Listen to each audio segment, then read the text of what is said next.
Mini episode 202 of the FDH Lounge is brought to you by Outside the Box Score, your home on the web for entertaining sports columns and videos. Follow them on the web at OutsideTheBoxScoreblog.com. The FDH Lounge. You want to schedule your life around it. A long time ago, on a gloomy, wet Cleveland spring night, two men stand alone amidst the late-night drizzle. Their voices echo across the vacant station parking lot as they debate the merits of the great American radio show that have been missing for far too long. On that night, an idea was born. That idea became the FDH Lounge.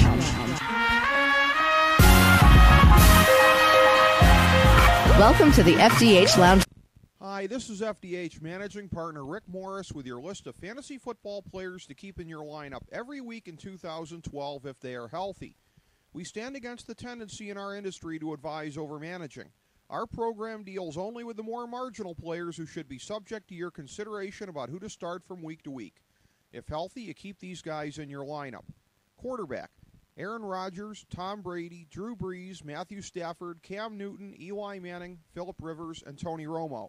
Running back: Arian Foster, Ray Rice, LaShawn McCoy, Maurice Jones-Drew, Chris Johnson, Ryan Matthews, DeMarco Murray, Marshawn Lynch, Michael Turner, Matt Forte, Darren McFadden, Trent Richardson, Adrian Peterson, Ahmad Bradshaw, Jamal Charles, Steven Jackson, and Ben Jarvis, Green Ellis. Wide receiver: Calvin Johnson, Larry Fitzgerald, Roddy White, Wes Welker, Andre Johnson, Mike Wallace, Greg Jennings, Victor Cruz, Hakeem Nicks, Jordy Nelson, Brandon Marshall, A.J. Green, and Julio Jones. Tight end: Rob Gronkowski, Jimmy Graham, Vernon Davis, Jermichael Finley, Aaron Hernandez, Antonio Gates, and Jason Witten. All right, folks, welcome to FDH Lounge mini episode 202. It's the FantasyDraftHelp.com Insider for NFL Week 7. Rick Morris and Kyle Ross. Kyle, hopefully things are going well with your fantasy teams at this point in the season as they are for mine. Well, not last week. I really laid an egg last week. I was red hot. I'd won 4 in a row, and I actually lost. I'm now in a 3-way tie for first in my division. I got the tough division apparently this year. I'm 4-2 though. I'm doing okay. Cam Newton was on a bye. I was expecting a nice game from Andrew Luck, and I did not get it. Both of mine lost last week. My teams are doing well. I think I'm in a tie for first place in both leagues. But, yeah, last week just seemed like a funky week all the way around. But we're going to have some, when we get past this week's standard stuff here, we're going to have some advice for the peeps to celebrate the fact that this mini episode is a part of the 200th newsletter at FantasyDraftHelp.com's blog, FantasyDraftHelp.blogspot.com, a companion, of course, to the FDH Lounge.blogspot.com, where this can also be caught every week here. But for the last year plus, we've essentially just been doing the show as our version of the newsletter here. So this newsletter goes back to like the fall of 2008. However long one per week would be over 200 weeks, I don't know. Somebody else can do the math. But, since this is the 200th one here, and mini episode 202, which is a strange coincidence that it's that close together, we'll have a little something extra for you here at the end of it. But just going to blow through first our recommendations for this week. We'll do them by position because it's the same information. I think it's a little more efficient time-wise to do this. With the aforementioned 8 plays at quarterback that we like every week. By the way, probably going to have some revisions to that next week. Cam Newton, you're on the bubble. You're still an every week play, but you and some other guys are on the bubble. I have a tough decision to make with him and Luck this week. Yeah, but we'll see. Little spoiler alert here. Luck is not one of our recommended plays. All right, So by process of elimination, I guess Can I text you afterwards if that doesn't work out, by the way? Well, if you text me to taunt me about my advice, you'll be no better than our good friend Joe Lindway. We work with at the Sports Talk Network, as I call him out, Joe Lindway, the ingrate, who likes to throw my advice back at me, who asks me for advice, and then I don't mind a little Socratic dialogue of, well, what about this, Ricky? What about that? He comes into it with the attitude of, what makes you so damn smart? What did you ask me for in the first place, you putz? I love it. Love you, Joe, but come on, the attitude needs a little adjustment here. At quarterback, again, with the aforementioned 8 that we like every week, there's 6 for this week as far as the marginal plays go. Flacco, Griffin, Freeman, Sanchez, Palmer, and Cutler, largely on a matchup basis for these guys here.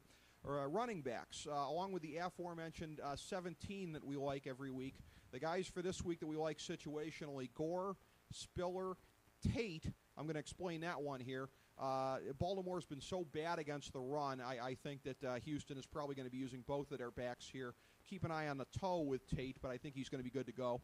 Felix Jones in for Murray, like Alfred Morris, Sproles, Blunt, and Ridley. Ridley's been pretty close to an every week play for New England. So those are the ones we like there. Wide receiver: Washington, Harvin, Wayne, Cobb, and James Jones in the Green Bay game.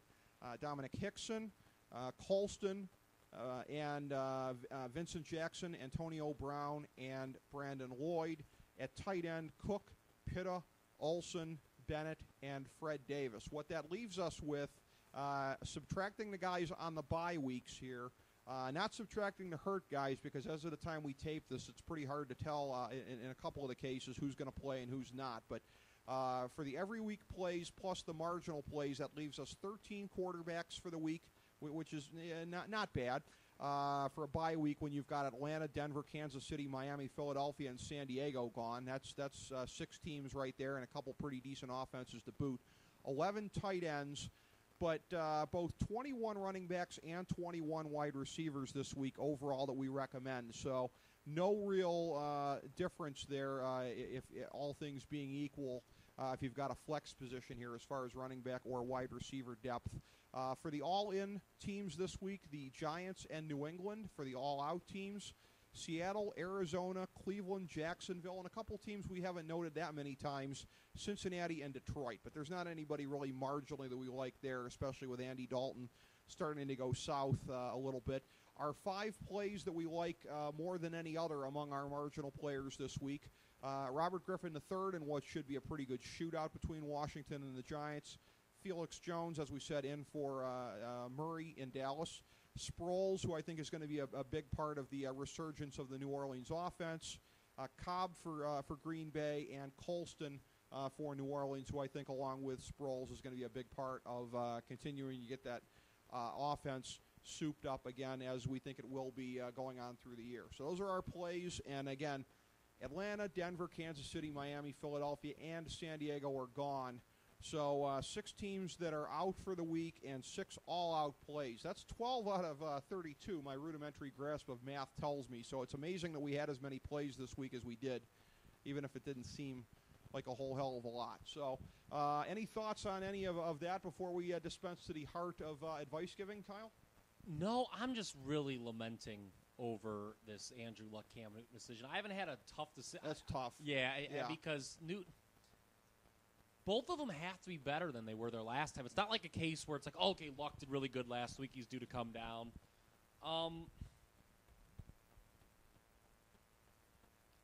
You know what? Is there a great free agent out there that I'm missing? Because every time I look at the waiver, I'm like, who are these people? I mean, these leagues are I told you a couple weeks ago I was in a spot where this is the week where I'm in trouble, too. I have Jamal Charles and Michael Turner on both the bye. Remember, I think live on the air I picked up Danny Woodhead with you once. I'm going to start him and C.J. Spiller this week. I think I'm all right. Hopefully I just make the right decision. For as much junk as we've talked on the air about the Cleveland Browns, and justifiably so, if you're looking as far as a trending direction goes, I don't know if Josh Gordon is still available in your league. But 12 catches, 274 yards, 3 touchdowns. He's averaging 22.8 yards per catch, which, again, that would be a league-leading thing over the course of a season if you could do that. Again, I'd say that's about a 50-50 call. Or what are you in, a 12-team league? 12-team, yeah. All right, yeah. I mean, that's probably... I'll look it up right now. But here's the problem, though. Yeah. It is a Cleveland-based It's a Cleveland league, so I'm sure someone has them. Yeah, that's going to be an issue. The other thing, too, if you're looking for a lot of yards per catch, if anybody in your league has bailed on a guy that I took some ribbing for drafting in both of my leagues, but I took him in the 10th and the 11th round, Brandon LaFell, who's really kind of fallen off, but 17.4 yards per catch. If anybody's given up on Brandon LaFell yet, I've been too smart to do that, but if anybody else has... He looked okay when it looked like Carolina. I remember the New Orleans game when Carolina looked okay. Yeah. it was like, okay, this guy is going to be good. He's going opposite Steve Smith. They do have receivers for Cam Newton. And if you figure that Cam Newton is near basically the bottom of that trough, you got to figure that Brandon LaFell is going to be a part of whatever resurgence comes from here. I'm not saying it's going to be a huge one, but there could be some resurgent play coming from this point on. As far as anybody else that there could be, again, if anybody gave up on or I'm not going to say didn't draft because he probably wasn't drafted, but he was probably picked up as a free agent based on his play early on. Stephen Hill, then he got hurt for the Jets. But I actually drafted him. Good. I drafted him, but I've cut him. Well, yeah. All right. Well, if you were the guy that cut him, you may want to reconsider on that. Yeah. Let me take a look here at some. Because he's coming back, and there is a severe dearth of options for the Sanchez to be able to chuck to him. So that remains yet another option here. Hawkins in Cincinnati. I'm guessing somebody probably already jumped on him. Don't necessarily Stephen like Hill's him. still available in our league. Josh Gordon is not. Okay. I don't think. Yeah, stupid Cleveland-based league. Yeah, well, that probably gives you all the explanation. Well, yeah, I mean, you could do a lot worse than that guy given some of the other dregs on the waiver wire at this point in time. And, yeah, that's the one guy that kind of comes to mind. Somebody who I've really kind of given up on touting because I had in previous years till my face turned blue. I'm guessing he's probably available. Kevin Walter. I mean, there's a guy that may do some things for you situationally if you go to pick him up. So, yeah, he's on here. Yeah, he's also got a cold square next to him here. Yeah. The old on CBS Sports Line, the always dreaded blue square next to him. This quiet night in Week 6. Well, as far as it goes, I mean, you didn't realize this, but that's actually a hell of a segue to the feature piece of advice that we want to give for this Wow, by the way, Dallas is without DeMarco Murray. We didn't even mention that or thing. They're Carolina wins. I like Carolina even more. Okay. Well, that's I actually it's funny because when you and I were making the picks in mini episode 201, that really didn't factor into my thought on Dallas winning because I think Felix Jones is going to be able to come in and be strong. I recommended, of course, Felix Jones as a pick a moment ago here, and a strong one for Dallas as a fantasy play. But what you mentioned about the little blue square on CBS Sports, and again, not to shill for any one entity here, but we've had a good relationship with the FantasyDraftHelp.com insider. Had Dave Richard on the show a number of times. My leagues, and I'm not commissioner in any of these ones, I don't make the call, but my football and baseball leagues have pretty much uniformly been through CBS, and I'll give them a thumbs up. It's been a great experience playing in leagues. We actually on there. pay for our league, our site still. Right. Most people don't because we were, Ricky. I mean, other than you, I don't know anyone who's been doing fantasy longer than us. I mean, we go back to the old paper. I mean, you remember this? I tell people, it's like, what? That people did that? Yeah. Paper and pen. Remember when you used to do that? Study hall. I mean, you're a little older than me. Me and my good buddy Rick Schultz, I'll never forget having to tabulate points out of the newspaper Our in commissioner. study hall. Yeah, Bob. And God, was that Bob Bennick. He's an occasional FDH Lounge contributor. Yeah, he used to love doing that. He actually really. I did too, actually. And I'll tell you what, too. I always felt like that. I know why he loved it because it gave him an advantage because he was forced to be immersed in this, and he's so competitive that he knew that it would. I mean, I'm not saying there's anything untoward about that. Bob's an honest guy, but I think he saw an advantage. He recognized one when he saw it. But as far as it goes here, the little blue square on CBS and things like that, since we are doing this mini episode as part of the 200th newsletter at FantasyDraftHelp.blogspot.com, I wanted to give a featured piece of advice here. We're all about, the core thing with FantasyDraftHelp.com is about extracting value mercilessly here, much as someone might do running a place like, say, Bain Capital, squeezing all the life out of it and tossing it aside afterwards. That's what you want to do. You want to be the cold-blooded mofo sitting in your draft doing that, squeezing out value. And I have increasingly found over the last year or two the way to do that.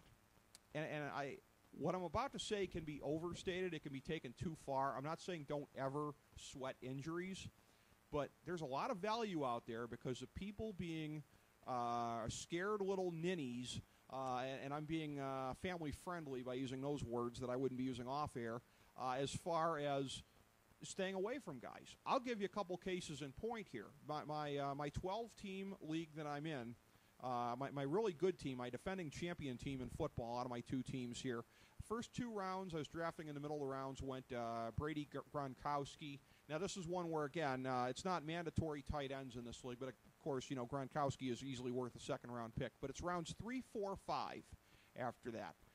Jamal Charles, Mike Wallace, and Adrian Peterson. You had Charles and Peterson, of course, coming off of the knee injuries, Wallace coming off the holdout in the preseason. All I can say is thank you, everybody in the league, for being so terrified of these things here and letting these guys drop to me in rounds 3, 4, and 5.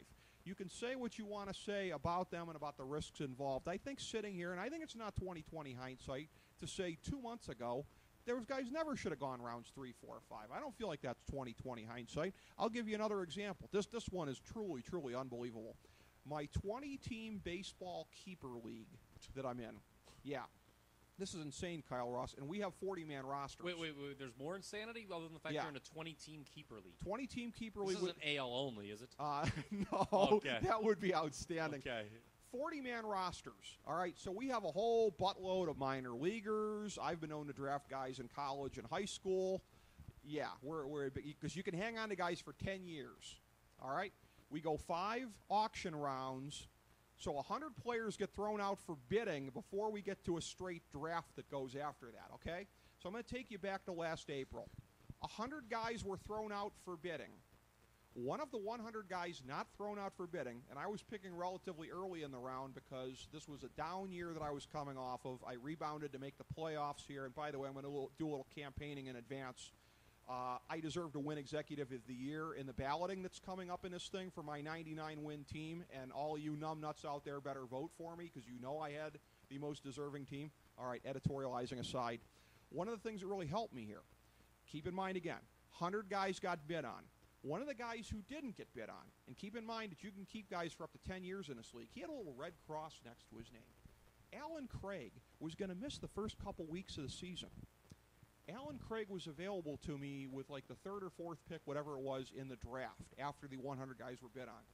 I snapped up Alan Craig for 10 years at $1 a year. Wow. No one does it better. OMG. Oh, he's got, didn't you see the little red cross next to his name? Rick, he might not be back until May 5th.